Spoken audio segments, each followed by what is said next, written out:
Our job is to consecrate ourselves to God. And if we do that day in and day out, God is going to show up and show off.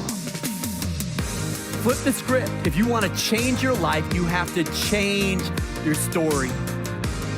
Kiss the wave. The obstacle is not the enemy. The obstacle is the way. Eat the frog. If you want God to do the super, you have to do the natural. Fly the kite. How you do anything is how you'll do everything. Cut the rope. Playing it safe is risky.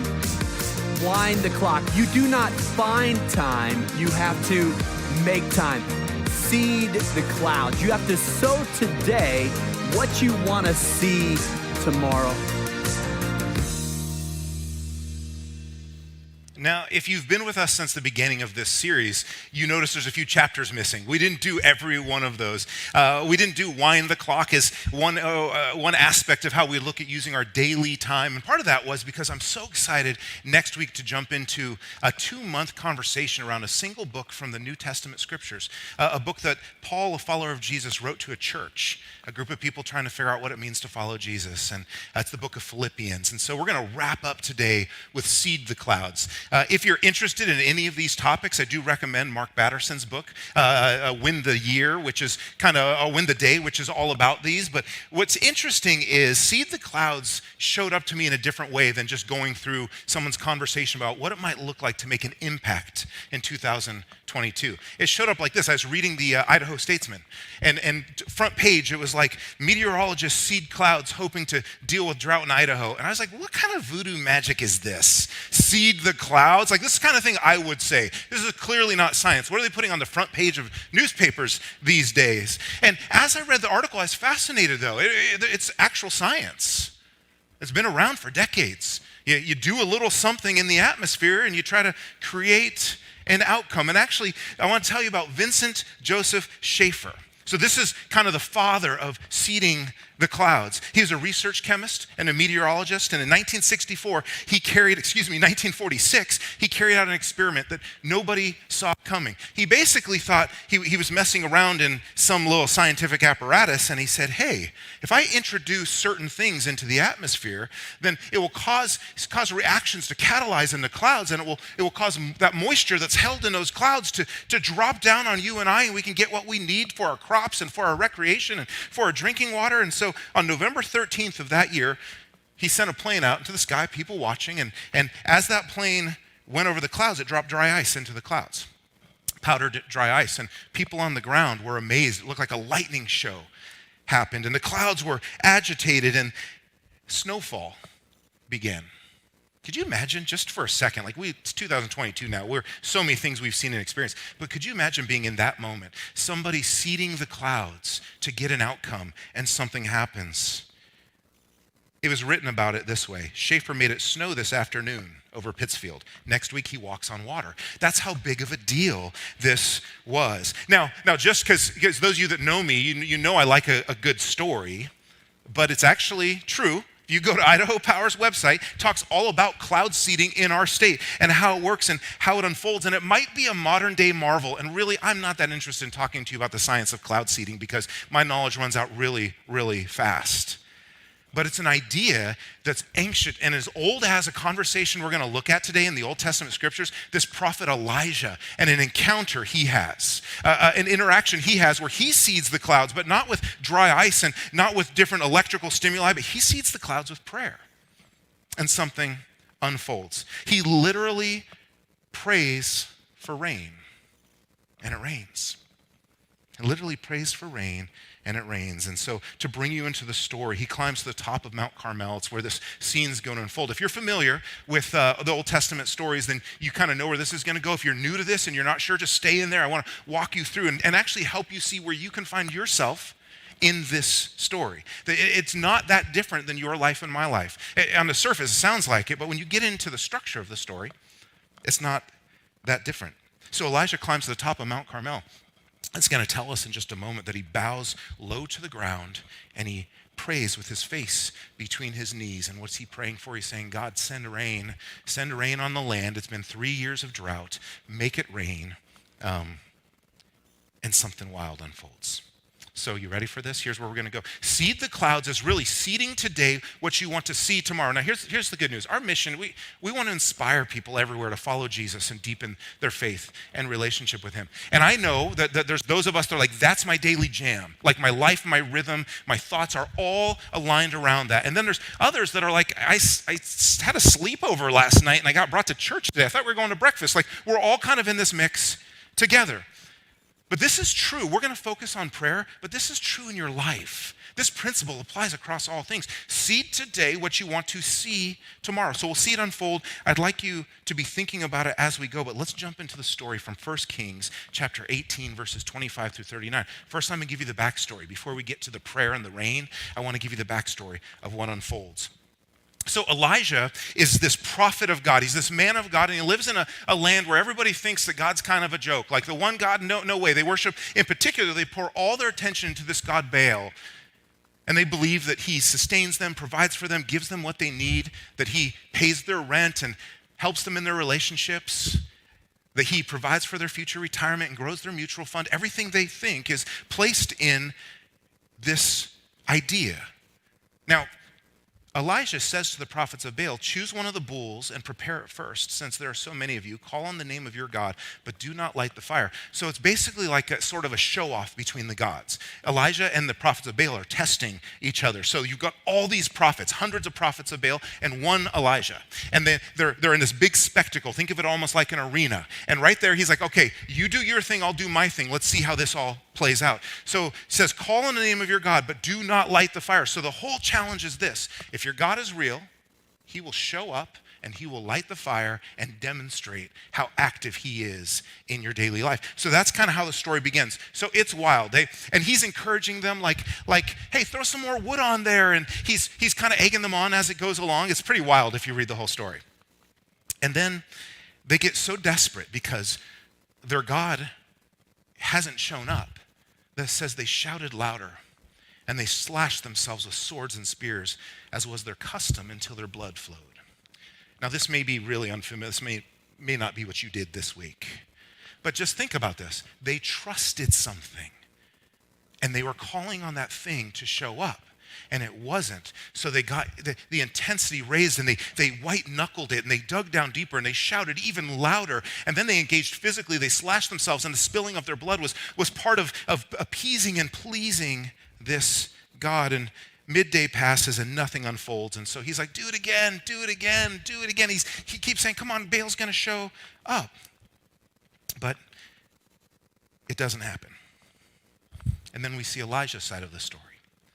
Now, Elijah steps forward and he prays, Lord, the God of Abraham. Oh, side note, before he prays, he encourages them to take the extra water they have and dump it all over his sacrifice. Make it super hard to light. Let's make sure there's no fluke here, like a spark on a desert day. It's just the right way. So he steps forward. He's got this soaked mound, and he's calling on God. He says, Lord, the God of Abraham, Isaac, and Israel, let it be known today that you are God in Israel, and that I'm your servant and have done all these things at your command. Elijah seeded the clouds for a future day. Notice what he says here. Let it be known that I'm your servant and I've done all these things at your command. He's not just showing up and saying, God, I don't even know you. I don't even know what you're about or what you do, but I could use a little help right now. He's invested in this relationship year over year over year. And then look what happens. Then the fire of the Lord fell and burned up the sacrifice. It also licked up the water in the trench, and when all the people saw this, they fell prostrate and they cried, the Lord, he is God. The Lord, he is God. That's the backstory. That's actually what's going to set up what happens next, but I need you to see it. But I also want to pause before we go any further into that. I want to talk to you about why this might matter to you and me. I mean, on the surface, this is like a Game of Thrones or Lord of the Rings or Strange. Like, what is this? A couple of people egging each other on, pouring water on things, cutting themselves, calling for fire to come down. What does that have to do with your life and my life? And maybe those of us that are like deeply, deeply religious and connected to the scriptures, and we might go, oh yeah, that's what God does. But if we're being honest, we would all read this with maybe some degree of, wow, that just doesn't look like my life. It doesn't look like what I understand. I certainly have never been in a situation like this. I don't know if you have, and I don't know how it would unfold for me. So here's the little excursion we're going to take, because I think the structure of this encounter, it's not as wild or unfamiliar as you might think. It actually looks a lot like your and my Monday, Tuesday, Thursday, Saturday. It looks a lot like our thoughts in the end of the day and how we raise in the morning, how we deal with conflict, what we hope for, what we dream for. Because I think our hearts, our minds, I actually believe are fundamentally religious. And so we can say like, I'm spiritual, I'm not religious, or I'm a follower of Jesus, I'm not religious, or I'm secular, I'm not religious, I'm a person of science, I'm not religious. But by a framework of religion, we're all deeply religious. I mean, we wake up and we make our decisions based on something we put our belief in. So if we can demystify religion down from like meeting in a room or having a sacred text for a second, and just focus in this story that we see an encounter between the prophets of Baal calling on the objects of their trust, and Elijah calling on the object of his trust. So I want to talk to you a little bit about a word that's maybe a little uncomfortable: idolatry. We don't use it a lot. Adultery we're more familiar with than idolatry, right? But think about this real quick. This is Tim Keller in his book, Counterfeit Gods, which if you just want to explore the subject, it's fantastic. The true God of your heart is what your thoughts effortlessly go to when there's nothing else demanding your attention. The true God of your heart is what your thoughts effortlessly go to when there's nothing else demanding your attention. So let's just talk about attention real quick. Attention is a behavioral and cognitive process by which we selectively concentrate on a small, discrete, defined aspect of information and ignore everything else. So that's what attention is. We know how difficult attention is today, right? It's complicated. There's always a bell or a whistle or a buzz or a chime or a ding, something that's kind of demanding or drawing at our attention. So the reason I say we're all religious, like before I was a follower of Jesus, before I identified myself as religious, now I was young. I was 17, 18 years old at that time. I became a follower of Jesus fairly early in at the end of my childhood and the beginning of my adulthood. But I was overtly interested in truth. And I just thought that this wasn't true. And I wasn't religious. I wasn't that dumb. I wasn't that simple. I was more complex and certainly more rational and reasonable. But as I've thought about it over my life, remember, I've done it in the framework of being a follower of Jesus. I've realized the people I sit with, the people I know, the people I love, the people that I have a hard time loving or they have a hard time loving me, all of us, when I look at our day-to-day life, we're religious people. Your religion might be rationality or your religion might be mysticism, but you take your daily steps based on something that you put your trust in. Another way to think about that is an idol is whatever you look at and say in your heart of hearts, if I have that, then I'll feel my life has meaning. Then I'll know I have value. And then I'll feel significant and secure. So this is what's unfolding on Carmel. The prophets of Baal have put their trust in this God, and they're calling on this God to show up, this God that gives them significance and meaning and value. And boy, if their pile of sticks catches on fire, they're going to have so much value. And Elijah also is doing the same thing. He's putting his trust in something. He'd say putting his trust, he'd say in the one true God, in Yahweh, the God of Israel. I'm putting my trust in that because I know my life has meaning and I know I have value and I feel significant and secure. So I want to go a little further down this path before we get into how to seed the clouds in prayer. Because if your trust is in something other than God, then seeding the clouds in prayer is very complicated. You can seed the clouds in your fitness and your finances and your education. You can do a lot of that, but you might miss out on your purpose. You might run out of that focus and that energy and that passion to keep climbing, keep grinding, keep gritting, keep driving. Especially when your body starts to run out and you're sick, or your energy or your emotions when things start to run low. So let's talk a little more about my goal, totally up front. I actually want to convince all of you, which is impossible, that you worship something, and then to leave today going, what do I worship, and is it good for me? Is this the best thing for me? Is this why I pour my life into this? So let me give you some framework for this. If you'd like to talk more about this, I actually have an assessment I'd love to send you that you could do personal work on to think about, like, where's my trust and my hope? Okay, so what do you value the most? What are you thinking about the most? What's your chief aim in life? What are you most resolved or determined to do or pursue? What must you love? These are some of the questions you could ask yourself to think through. Where do I put my trust? What am I asking? What's my Baal? What am I asking to show up in my life? What do you fear the most? What do you desire the most? What brings you the most joy or delight? What makes you really, really, really, really happy? If you had this thing, what would it be that makes you an acceptable person who's finally happy with yourself and you believe the people around you would be happy with you? And there's all sorts of ways we idolize things. Power, approval, comfort, image, control, helping other people, being meaningful to other people, dependence, independence, work. That's an easy one to go after because it's got a reward system built in. You get affirmation, payment, you get fired. Like things happen that go, whoa, work kind of defines my life. Materialism, religion. Did you know your faith can be an idol? Did you know that your religious practices can be an idol? I'm just going to leave that out there to think about a little bit how that might be true. Your religion can be just as much of an idol as religion. Family, relationships, suffering. Suffering can be something that we put our hope and trust in. It can be that thing that we say, this finally starts to define who I am. You know, I'm known through my trauma and my brokenness and my pain. This is how you know who I am. And as long as I have this, I'm satisfied. Ideologies. 10 years ago, giving this same message, I wouldn't have said ideologies because I felt like we were more fluid in our ideologies. But we have kind of been put into compartments and corners with our ideologies. We now say, like, because you believe different from me, I can't have Thanksgiving dinner with you. This doesn't work anymore for me. When you reach that place of division with people with different ideas, then even ideas you hold dearly, then there's a chance ideology is an idol. To simplify it, maybe that's, what am I even talking about? To simplify it. Take a look at this. Just to tell you, let's just make this as crazy as we can. To tell you how this kind of works, or a way to think about this. Here's just some like meta categories or buckets that many things could fit in. Comfort. So let's just show how the chart works. I'm going to give you a minute then to look at it and think about it and even talk to the person next to you. If you idolize comfort, then people know you as like, oh, they're super chill, laid back, easygoing, nothing upsets them.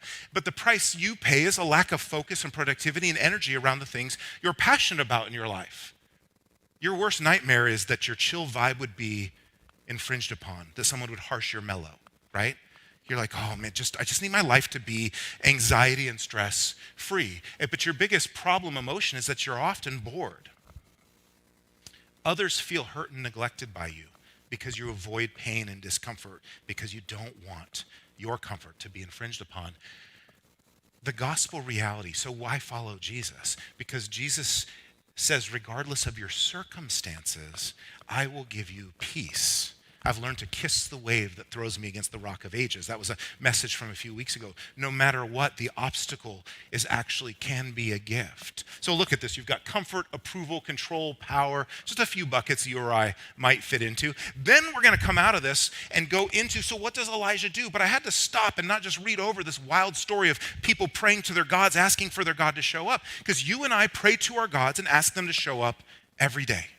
Whatever that looks like, we're doing that. And so take a look at this, and if you're new here, we turn and we usually have a question or two in the morning that we talk about. And so turn to somebody near you, or you can reflect in your message notes if you'd like. But here's the question. So put yourself in the story and modernize it. You're not on Mount Carmel with bulls and sticks and calling for rain. It's just your life. But there's a challenge of the gods. Who or what would or do you trust the most?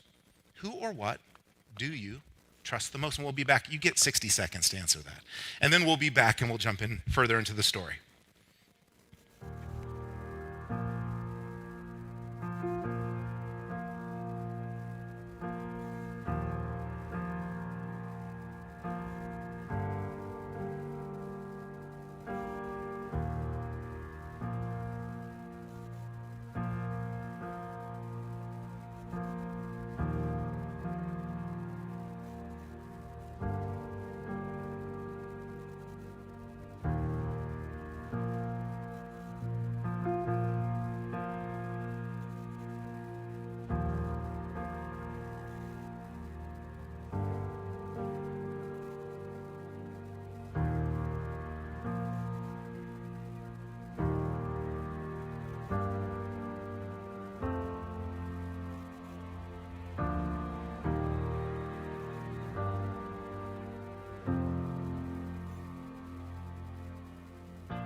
I want to give you an encouragement. The message notes today have this printed out and in this chart and a few other questions. I'd really encourage you, grab one on your way out if you didn't grab one on the way in, and think and explore these ideas. Spend some personal time of reflection. Turn your attention to them, your cognitive focus on a distinct idea. Turn it to it and just go, where am I at with this? Because one thing that really, so I've been a pastor for 2 decades. And one of the things that saddens me in my own life, but also in relationship with the churches I've been part of serving, is how many people sincerely long to follow Jesus, but they've turned their attention towards something that looks a lot like Jesus, sounds a lot like Jesus, but the fruit's not there. It doesn't look like the love, the joy, peace, patience, kindness, goodness, faithfulness, gentleness, and self-control that is the direct fruit of being attached to Jesus Christ in your life. So I say that, one, for my friends in the room who would say, yes, I'm a follower of Jesus, check your fruit. Actually, don't. Ask the person you're with to check your fruit and say, what am I like? Like, be honest. Because that will help point your attention to where are you putting your attention. Just another way of saying, where are you worshiping? Where are you putting your attention? So we jump back into the story. Here's what happened, right? Elijah prays, a funnel of water comes down, fire comes down, lights the sacrifice, and it's going. And then Elijah turns. Now, it hasn't rained for about 3.5 years. If you know the whole story, that's because God told Elijah, he said, pray it won't rain. So he did, and it stopped raining. And now it's 3.5 years later, it's like, I'm going to send rain. Here's the thing to note. God said, I am going to make it rain. He declared that. And then he said, pray that it rains. He brings Elijah in and goes, I need you to be in this game with me. I need you to seed the clouds with me, Elijah. I want to work through you. I want you to see what happens. So here's the story. So Elijah tells Ahab, who's kind of this rotten king that he's connected with, and he's trying to turn this guy's heart to God. He says to Ahab, he says, this is great. Go get something to eat and drink because it's about to rain. I have no idea the significance of why he's like, hey, get some nourishment in you, buddy. It's about to be. Sends Ahab, get something to eat or drink. It's about to rain. And then watch. Elijah climbs to the top of Mount Carmel and bows low to the ground and prays with his face between his knees. He takes this posture. He's not just driving in the car, stopping at Chick-fil-A. He actually bows down. He puts his face between his knees, and he begins to pray for rain. He begins to seed the clouds with his prayer, even though God has said it's going to rain. Some of you have promises in your heart that you feel like God gave you or were given to you, or things you believe, promises from Scripture you've grabbed hold of, and they're not there. And you're wondering, where's God? Why are you faithful? Why aren't you faithful? Where are you in this? And Elijah's in that place, and he prays. He says, God, make it rain. Now, this is what happens. And he said to his servant, go look out toward the sea, which is where the clouds would come from. And the servant went and looked. And then he returned to Elijah and said, I didn't see anything. So what do you do then, right? You're like, God, I told you said it was going to rain. I'm out. I know you just set all that thing on fire, but you didn't make it rain. I look stupid right now.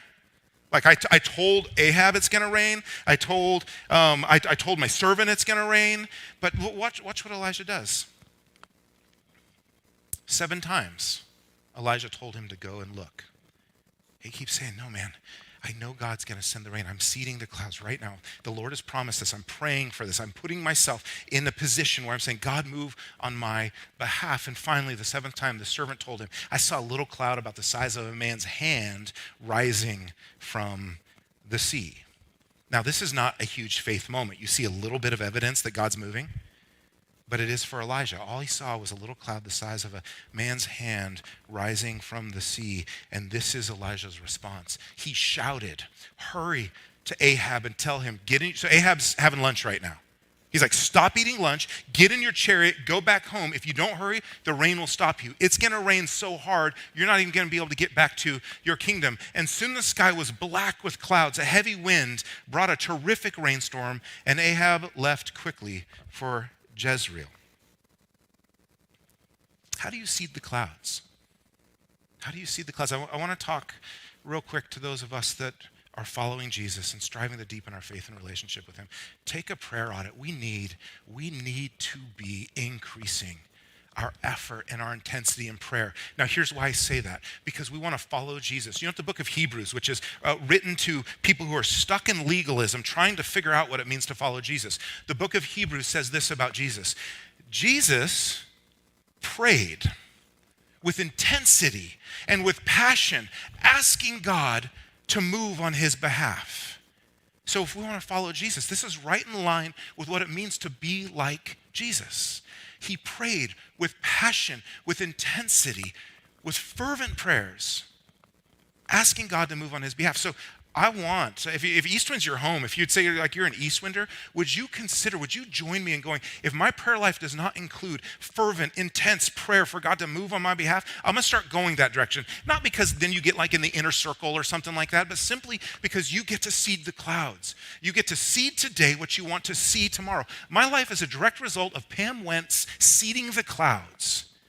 I was so far from God. I was young too, so it wasn't like I was firmly established in my ways, but you know you never are. And Pam is no longer living. Pam invited me to come in her home with her son Clay, and her ladies' life group told her, "You are making a mistake. This kid is rotten." Isn't that wild? This kid is rotten. He will poison your son and your home. He's bad news. First of all, I was a pretty normal kid. So I'm like, whoa, what did a bad kid look like? But they're like, he's rotten. And Pam refused. She seeded the clouds what she wanted to see. She prayed that I would understand the love of the Father because she knew about the brokenness of my life. She prayed that I would turn away from pursuing my own passions and my own applause and my own fame because I knew how I was satisfying my brokenness was with the affection of other people. And she prayed, and you know how she prayed every day. She seeded the clouds. And there were 3 years where it did not look like her prayers were doing anything. Anything. Now, some of you have been praying for 40 years, and you say, I don't think my prayers are doing anything. All I want to say is seed the clouds. Seed today what you want to see tomorrow. And tomorrow might not be your tomorrow. It might be a generational tomorrow. It might be the next thing after the next thing.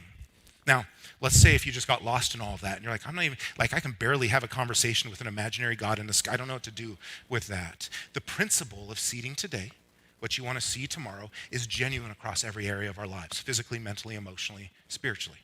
Put in today the outputs you want tomorrow. So let's talk about how to seed the clouds. What we see from Elijah, put your trust in the right place. Assess who sits on the throne of your life.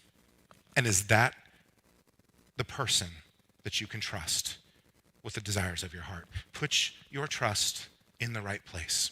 That's your idolatry check. Push through distraction. This is getting harder and harder and harder and harder. I'm a pretty balanced person, I think, but how it works for me is I start praying and then I immediately wonder what's happening on Instagram. And I'm 46. It's not even like my generational thing. I'm immediately like, okay, God, I'm in a posture. I want to pray. I wonder if anybody liked the reel we did on Monday. And all of a sudden I'm there. And then I'm like, oh my goodness, I got to go. There's a whole thing I'm on, raccoons dancing. All of a sudden I'm down the raccoon dancing thing. And there's this guy, wee woo audio clip. I follow everything from this guy, wee woo audio clip. And you know what? 10 seconds ago I was praying. Attention. Push through distraction. Parents of young kids, I have no solution for you. I was a dad with young kids, and I'm like, I'm going to be so righteous. I'm going to pray, and my kids would get up and distract me constantly. So then I get up an hour earlier. You know what they did? Got up an hour earlier. So hang in there. That's my wisdom for you. Push through distraction. And the third thing, place your focus on inputs. Wait for outcomes. So often we focus on outcomes. Like, I don't see the outcomes. Just pay attention to your inputs. Don't even pay attention to your outcomes, because inputs are what determine your outcomes. Outcomes are a result of inputs. You can't change outcomes, but you can change inputs. Place your focus on inputs. Wait for outcomes. Now, you know this story, it shows up in the New Testament in the book of James. And I just want to share it with you right now. They're talking about Elijah's prayer, and it kind of, these 3 principles I just told you, they show up here. The prayer of a righteous person is powerful and effective. Okay, prove it. He does. Elijah was a human being, even as we are.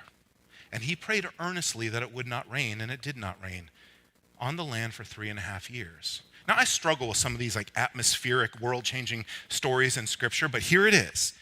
He prayed earnestly that it would not rain, and it did not rain on the land for 3.5 years. And again he prayed, and the heavens gave rain, and the earth produced its crops. So you and I have to seed the clouds.